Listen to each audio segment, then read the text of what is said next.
కార్తీక మాసము 6వ అధ్యాయము 6వ రోజు కార్తీక పురాణం ప్రారంభ. కార్తీక మాసంలో 6వ రోజు చేయవలసిన విధులు.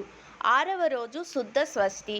ఈ రోజు కూడా సుబ్రహ్మణ్యేశ్వర స్వామిని దర్శించాలి. ఉసిరికాయ తినకూడదు.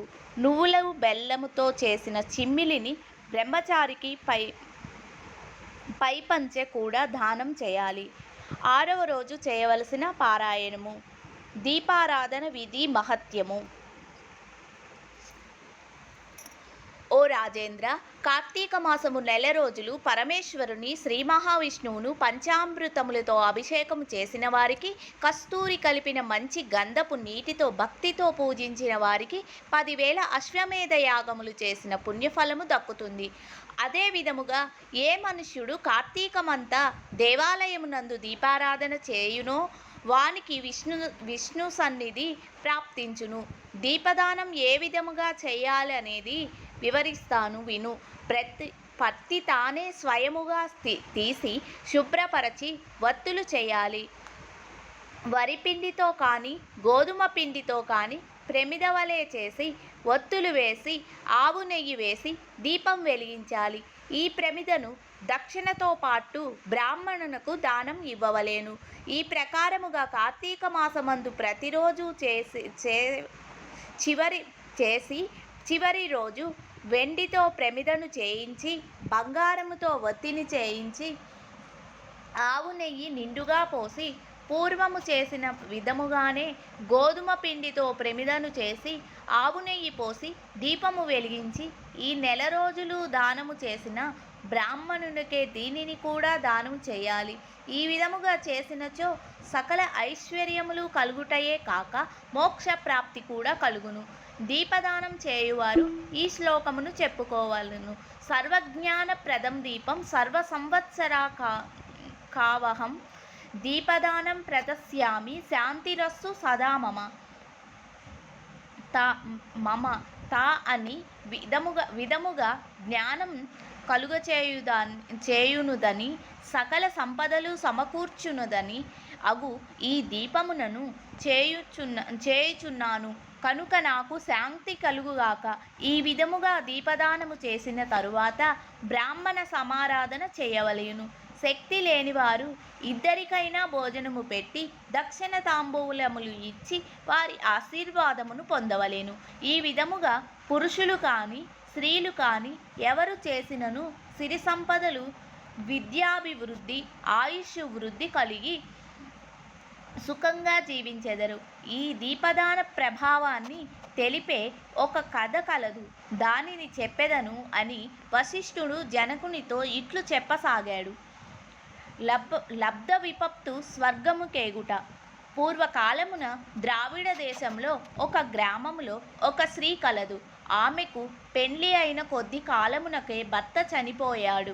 ఆమెకు సంతానము కానీ బంధువులు కానీ ఎవరూ లేరు. అందుచే ఆమె ఇతరుల ఇళ్లలో దాసీ పని చేసి అక్కడనే తినుచు కాలం గడిపేది. ఈ విధముగా వచ్చిన డబ్బును వడ్డీలకు ఇచ్చి మరింత డబ్బును కూడబెట్టుకొనుచూ ఉండేది. శ్రీమంతుల ఇళ్లలో దాసీ పనులు చేస్తూ తన మాటలతో వారిని మంచి చేసుకొని జీవితం గడిపేది. ఎంత సంపాదిస్తేనేమి, ఆమె ఒకరోజు కూడా ఉపవాసము కానీ దేవుని మనసారా ధ్యానించుట కానీ చేయలేదు. పైగా వ్రతము చేసిన వారిని, తీర్థయాత్రలకు వెళ్ళేవారిని చూచి అవహేళన చేస్తూ ఉండేది. భిక్షగానికి పిండికెడు బియ్యము పెట్టక, తాను తినక, ధనమును కూడబెట్టి పిసినారి జీవితం గడిపేది. కొంతకాలానికి శ్రీరంగనాథస్వామి దర్శనానికి పోవుచున్న ఒక బ్రాహ్మణుడు ఆ గ్రామము మీదుగా వెళ్తూ ఆ స్త్రీని చూసి జాలిపడి, అమ్మా, నీవు చేస్తున్న పని సరైనది కాదు. మన శరీరము శాశ్వతము కావు, నీటి బుడగల వంటివి. ఏ క్షణములోనైనా మృత్యువు మనలను తీసుకొని పోవునో ఎవరూ చెప్పలేరు. అలాంటి ఈ శరీరాన్ని నీవు శాశ్వతమని భ్రమిస్తూ ఉన్నావు తల్లి.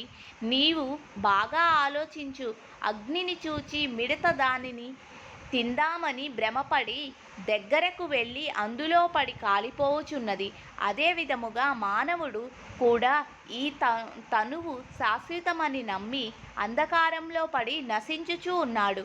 కావున నా మాట విని నీవు తినక ఇతరులకు పెట్టక అన్యాయముగా అర్చించిన ధనమును ఇప్పుడైనా పేదలకు దాన ధర్మములు చేసి పుణ్యము సంపాదించు.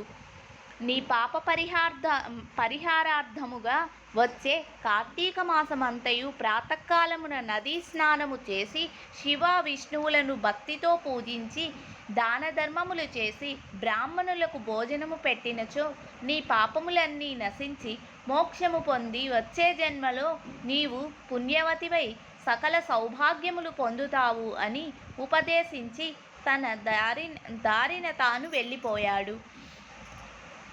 ఆమె బ్రాహ్మణుడు చెప్పిన మాటలు విని తన అజ్ఞానమునకు చింతించి తన మనస్సు మార్చుకొని నాటి నుండి దానధర్మములు చేయుచు కార్తీక మాసంలో నిత్య దీపారాధన వ్రతాన్ని పాటించి శివకేశవుల భక్తితో ఆరాధించి యథాశక్తిగా బ్రాహ్మణులకు భోజనం పెట్టి తాను తినేది.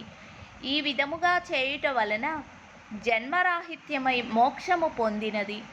స్కంద పురాణాంతర్గత వశిష్ఠ ప్రోక్త కార్తీక మహత్యమునందలి 6వ అధ్యాయము 6వ రోజు పారాయణము సంపూర్ణం. Thank you.